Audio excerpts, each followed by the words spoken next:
Lism sampai Soge NIM 5520119055 Fakultas Teknologi Program Studi Teknik Informatika kelas B semester 5. Baik, saya akan menjelaskan materi kecerdasan mata kuliah kecerdasan buatan yang berkaitan dengan sistem pakar.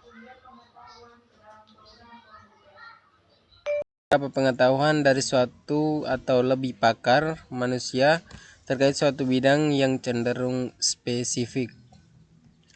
Pakar yang dimaksudkan merupakan seorang yang memiliki keahlian khusus di bidang masing-masing. Contohnya dokter, psikolog, mekanik, dan lain sebagainya. Perangkat lunak ini pertama kali dikembangkan oleh periset program kecerdasan buatan atau AI sekitar tahun 1960-an serta baru diterapkan pada tahun 1960-an. Aplikasi sistem pakar. Yang pertama, dendral. Itu mengidentifikasi struktur organik tak dikenal melalui analisis spektrum massa dan ilmu kimia. Yang kedua, MIKIN. Identifikasi bakteri penyebab infeksi dan merekomendasi antibiotik dengan dosis yang disesuaikan dengan berat tubuh pasien. Dirancang oleh Edward Feigenbaum. Yang ketiga, Deep-Matter Advisor. Digunakan oleh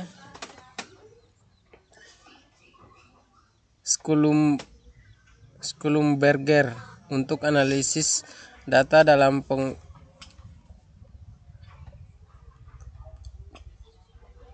menganalisis data dalam pengeboran minyak. Yang keempat, XCON dan Excel. Membantu konfigurasi sistem komputer besar dikembangkan oleh Digital Equipment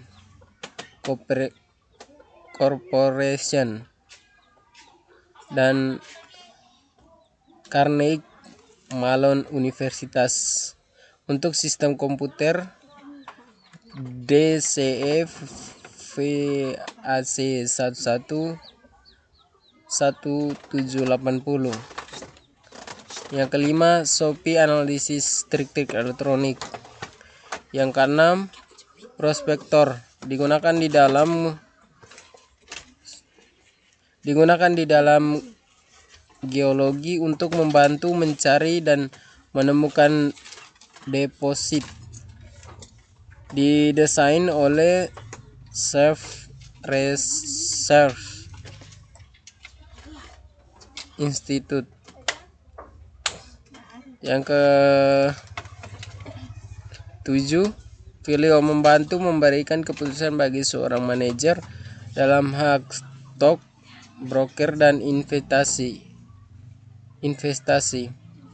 Yang ke-8, Delta atau pemeliharaan lokomotif listrik diesel. Didesain dan dikembangkan oleh General Electric Company. Yang ke-9, YSMVS membantu operator komputer dan mengontrol sistem pakar operasi. MVS atau Multi Virtual Structs didesain oleh IBM awal tahun 80-an. Yang ke-10, ASI atau SP Troubleshooting pada sistem kahel telepon. Didesain dan dikembangkan oleh AT dan T Bell Lab awal tahun 80-an. Yang berikut karakteristik umum sistem pakar. Karakteristik umum sistem pakar yang pertama, memiliki nilai kepakaran yang mampu membantu user dan menyelesaikan tugas dan juga membantu memecahkan masalah dengan memberikan solusi. Yang kedua, domain tertentu merupakan kekhususan dari sebuah sistem pakar dalam membidangi suatu disiplin ilmu tertentu. Yang ketiga, memiliki kemampuan untuk mengelola data, yang memiliki ketidakpastian dan mampu memberikan semacam pertimbangan, saran, dan juga anjuran sesuai dengan kondisi dari lingkungan. Yang keempat, dirancang untuk dapat dikembangkan secara bertahap.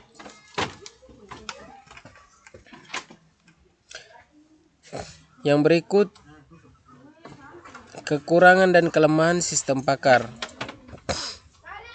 Yang pertama, biaya yang diperlukan untuk pembuatan dan pemeliharaan sistem relatif mahal.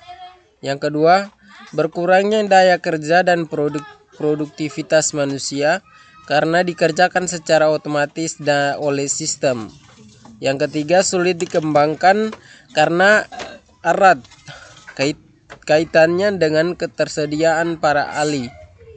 Yang keempat, harus ada satu admin yang selalu update informasi dalam bidang yang sesuai dengan sistem pakar. Yang kelima, membutuhkan waktu yang lama untuk mempelajari sistem. Yang berikut konsep dasar sistem pakar. Yang pertama, keahlian. Yang kedua, keahlian dapat diperoleh dari pelatihan atau training membaca atau dari pengalaman. Yang ketiga, pakar. Yang keempat, sulit untuk mendefinisikan apakah yang dimaksudkan dengan pakar itu. Masalahnya adalah beberapa banyak keahlian yang harus dimiliki oleh seseorang agar dapat dikualifikasikan sebagai pakar. Yang berikut pemindahan keahlian. Yang keenam, tujuan dari sistem pakar adalah memindahkan keahlian dari seorang pakar ke komputer dan kemudian ke manusia lain yang bukan pakar. Yang ketujuh, menarik kesimpulan. Yang kedelapan, keistimewaan dari sistem pakar adalah kemampuan nalarnya. Keistimewaan dari sistem pakar adalah kemampuan nalarnya. Komputer diprogram sehingga dapat membuat kesimpulan. Pengambilan keputusan ini dilaksanakan dalam komponen yang disebut dengan inference again. Yang berikut aturan. Yang ke-10, kebanyakan sistem pakar adalah berbasis rule. Pengetahuan disimpan dalam bentuk rule sebagai produser pemecahan masalah. Yang ke-11, kemampuan menjelaskan. Keistimewaan lain dari sistem pakar adalah kemampuan menjelaskan di mana asal sebuah solusi atau rekomendasi diperoleh. Yang berikut komponen sistem pakar. Yang pertama, berbasis pengetahuan.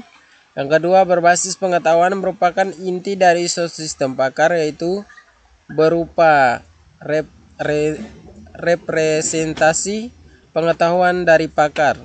Yang berikut mesin inferensi. Yang keempat, mesin inferensi berperan sebagai otak dari sistem pakar, berfungsi untuk memandu proses penalaran terhadap suatu kondisi berdasarkan pada basis pengetahuan yang tersedia. Yang berikut, basis data. Berikut digunakan untuk memenuhi kondisi dari kaidah-kaidah dalam suatu sistem. Yang berikut, antarmuka atau pemakai. Fasilitas merupakan fasilitas ini sebagai perantara komunikasi antara pemakai dengan sistem.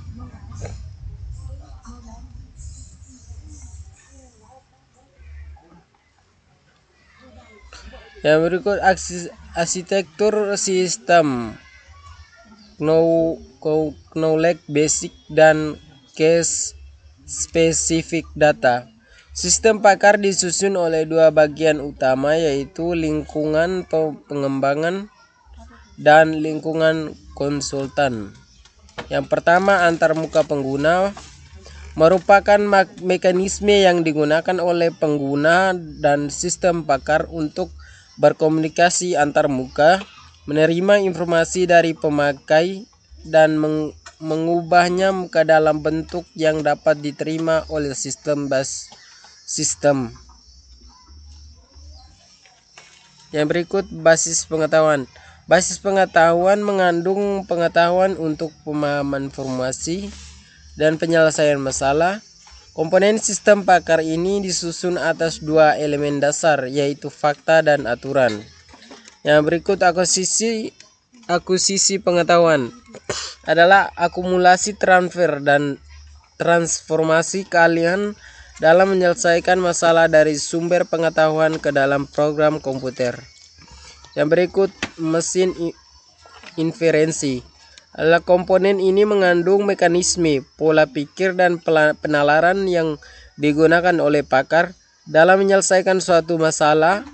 Mesin inferensi adalah program komputer yang memberikan metodologi untuk penalaran tentang informasi yang ada dalam basis pengetahuan dan dalam workplace, dan untuk memformulasikan kesimpulan.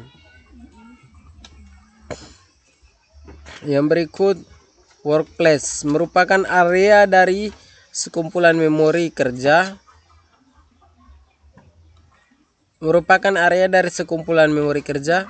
Atau working memory. Workplace digunakan untuk merekam hasil antara dari kesimpulan yang dicapai. Yang berikut, fasilitas penjelasan adalah komponen tambahan yang akan meningkatkan kemampuan sistem pakar. Komponen ini menggambarkan penalaran sistem kepada pemakai. Yang berikut, perbaikan pengetahuan. Pakar memiliki kemampuan untuk menganalisis dan meningkatkan kerjanya, serta kemampuan tersebut adalah penting dalam pembelajaran,